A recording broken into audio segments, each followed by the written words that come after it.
할렐루야! 주님의 오심을 기다리는 이 대림절에 우리의 신앙이 어디를 향하고 있는지를 다시 점검하게 하시는 주님의 은혜가 우리 가운데 충만히 임하기를 간절히 원합니다. 대림절은 인생의 어느 시점에 서 있느냐를 묻는 절기가 아니라 지금 우리의 마음과 삶이 누구를 향해 방향을 잡고 있는지를 묻는 시간입니다. 우리는 오랜 시간을 믿어왔다고 말할 수도 있고 여전히 하나님을 붙들고 있다고 고백할 수도 있습니다. 그러나 시편은 늘 질문합니다. 지금도 하나님을 향해 말하고 있는가? 여전히 하나님을 향해 기대하고 있는가를 말입니다. 오늘 우리가 묵상하는 시편은 바로 이 질문 앞에 우리를 세웁니다. 이 시편의 고백을 따라가며 시간이 아니라 방향으로 신앙을 다시 세우는 대림절의 길에 함께 서는 우리 모두가 되기를 간절히 원합니다. 시편 기자는 여기서 놀라운 선언으로 말을 시작합니다. 나는 내 희망을 언제나 주님께만 두고 주님을 더욱더 찬양하렵니다. 이 고백은 상황이 모두 이해되었기 때문에 나오는 고백이 아닙니다. 오히려 그는 곧바로 이렇게 말합니다. 내가 비록 그 뜻을 다 헤아리지는 못하지만 주님의 의로우심을 내 입으로 전하렵니다.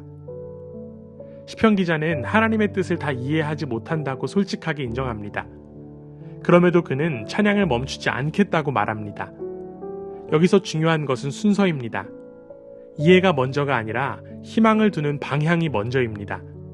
그는 설명되지 않는 현실 앞에서 침묵하거나 물러서지 않고 자신의 입을 열어 하나님의 의로우심과 구원의 행적을 말하겠다고 결단합니다.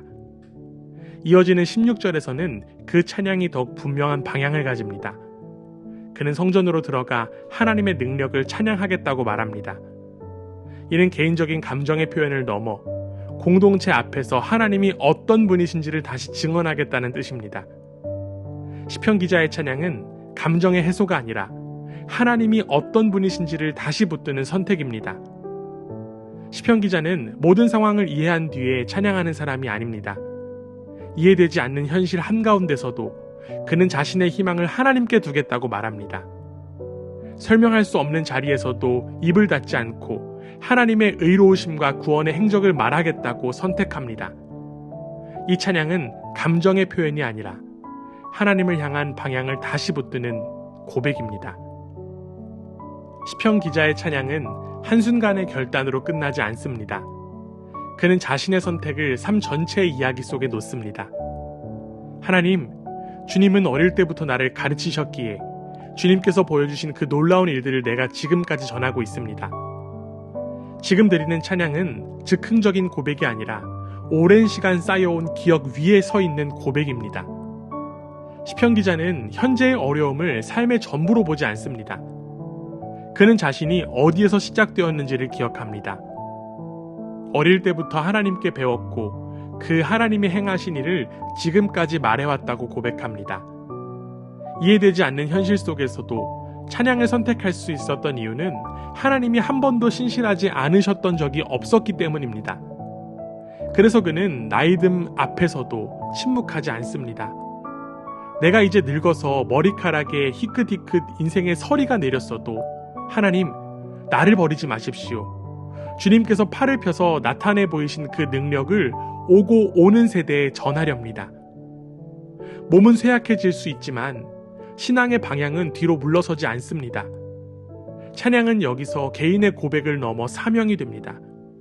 하나님이 어떤 분이신지를 다음 세대에게 전하는 책임으로 이어집니다. 이 장면에서 우리는 대림절 기다림의 또 다른 얼굴을 봅니다. 대림절은 단지 개인의 마음을 붙드는 시간이 아니라 하나님이 어떤 분이신지를 다음 세대에 남기는 시간입니다. 이해하지 못해도 희망을 선택한 찬양은 결국 삶의 기억을 증언으로 바꾸고 기다림을 사명으로 확장시킵니다. 시편 기자는 이제 시선을 하나님 자신에게로 더욱 또렷하게 고정합니다. 하나님, 주님의 의로우심이 저 하늘 높은 곳까지 미칩니다. 그의 찬양은 더 이상 자신의 상태를 설명하는 데 머물지 않고 하나님이 어떤 분이신지를 선포하는 자리로 나아갑니다. 하나님은 제한된 분이 아니시며 시인의 삶보다 훨씬 더 깊은 자리에서 의로우심을 이루시는 분이십니다. 이 고백은 현실을 부정하는 말이 아닙니다. 오히려 그는 곧바로 이렇게 말합니다.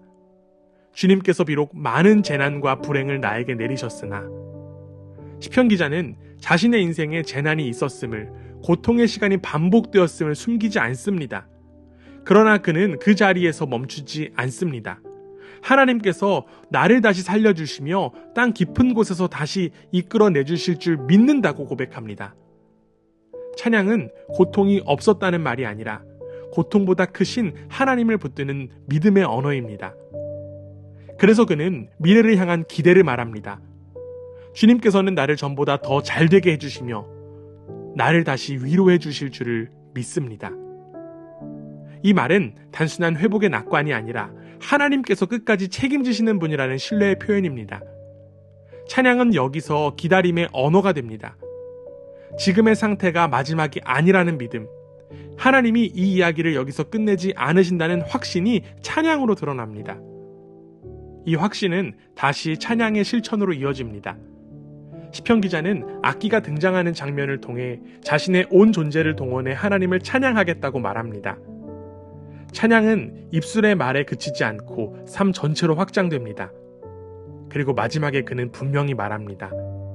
내 혀도 온종일 주님의 의로우심을 말할 것입니다. 끝까지 이어지는 찬양은 상황을 조종하는 말이 아니라 하나님을 신뢰하며 살아가겠다는 삶의 태도입니다. 사랑하는 여러분, 시편 71편의 마지막은 문제 해결로 끝나지 않습니다. 시편 기자는 여전히 늙어가고 있고 여전히 설명되지 않는 시간 한가운데에 서 있습니다. 그러나 그는 끝까지 찬양을 놓지 않았습니다. 이해보다 희망을, 계산보다 신뢰를 선택했기 때문입니다. 이처럼 대림절은 얼마나 오래 믿어왔는지를 묻는 시간이 아닙니다.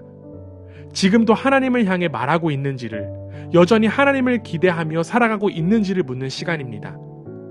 끝까지 이어지는 찬양의 기다림은 시간을 견디는 신앙이 아니라 방향을 붙드는 신앙입니다. 이 대림절에 우리의 삶이 다시 그 방향을 회복하기를 원합니다. 설명되지 않아도 찬양을 선택하고 나이가 들어도 증언을 멈추지 않으며 마지막까지 하나님을 말하는 기다림, 그 길 위에 주님은 반드시 함께 하실 것임을 믿습니다.